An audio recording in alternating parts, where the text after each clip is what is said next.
passion, a love that's never fading. Hey everyone, this is Brendan Val in Zambia, Africa. I have some exciting new things to share with you about Project Samuel. We have accomplished a lot in the fields and the garden, plus our Bible study is still going strong. And I still look forward to playing soccer with the youth in the village. We finally fenced our maize field. It took over 6,000 meters of wire and 400 poles, and the total length of the fence is 1.5 kilometers.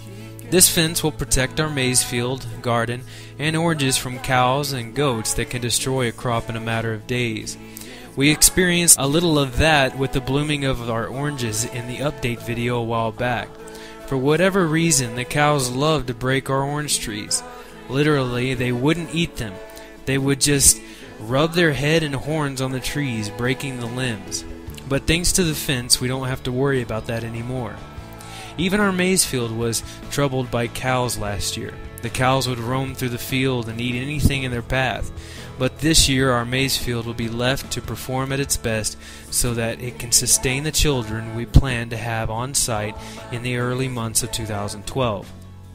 After we put up our fence, we called Hector, the manager of the Kimbe Agricultural Institute, and told him we were ready for his tractor to come and plow our fields. They plowed about 6 hectares for our maize.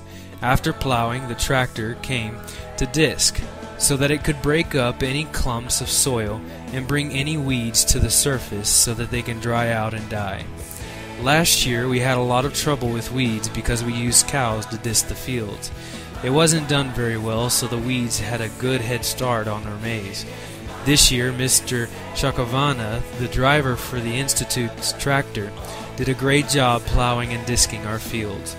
Although he had some trouble, our fields were filled with leftover thorn branches and elephant grass stalks that would puncture the tractor tires. Poor Mr. Shakavana had to patch the tractor tires so many times when plowing.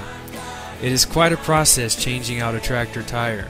First you have to jack up the tractor, then remove the wheel from the tractor. Once the tire is flat on the ground, the tire must be broken from the rim and the tube is removed. After the tube is patched, it's replaced, the tire aired up, and put back on the tractor and then lowered. A lot of work if it must be done 4 times a day. After plowing, it was time to go to town and buy our supplies. Shopping in Zambia is not like shopping in the US. There is no Home Depots or Walmarts where you can do all your one-stop shopping. I buy most of our food at wholesale shops where prices are much cheaper. Chemicals are bought at a store called Livestock Services, and they seem to have the largest variety and best prices. Hardware can be found at hardware stores, but usually you have to go to about 4 of these before you find what you're looking for. The seed and fertilizer was bought in the village because the cost is the same across the country. With all that in mind, you can see how shopping for supplies can sometimes take up to 3 days. Now that we have our supplies, working has begun on the maize fields. The process is pretty simple and will prove to be much more effective than the technique used last year.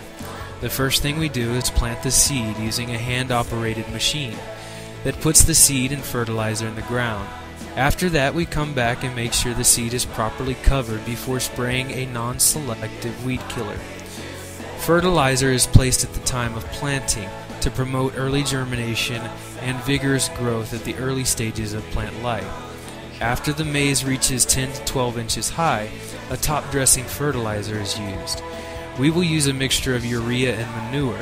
Fertilizer destroys the quality of the soil over time, so we are using a partial mix of manure to help restore some of those nutrients. We do the same thing to our garden. We only use manure as fertilizer so that the soil remains fertile and balanced over the years. The manure has proven to give us good results with our tomato and onion. Every week I still meet with the youth of Kapopo to play soccer. We even had a tournament which our team won. Not by my skills, that's for sure. I still have the urge to reach out, catch the football, and yell, "Go long!" But even with my lack of experience in the game, the youth seem to enjoy me being on their team. And I enjoy it because it's such a great way to minister to their lives. like teaching that team is not only on the field but in school, life, and God's kingdom. It is great to have those opportunities, and I know I will miss them while I am home in the U.S. I already look forward to returning to Zambia in February. I also look forward to seeing all my church friends when I return. Lately, the rains have brought some very hot temperatures, so the church have been meeting under the shade trees outside the buildings. Their old church was made of mud and grasses, so when last year's rains came, they washed away. They are in the middle of building a new building, though. All that is left before they can use it is to put a roof, windows, and doors. The hot weather has also pushed our Bible study outdoors. If you remember in our last update video, we were doing our Bible studies under the mangoes. We pretty much try to utilize any shade we can find. The youth from the village have been attending the Bible studies more frequently. It seems as though my football relationship has opened other doors as well. Just goes to show you how loving on people will open doors for you to minister to them. Well, everyone, I enjoyed sharing this update with you, and look forward to seeing most of you when I return to the U.S. in December.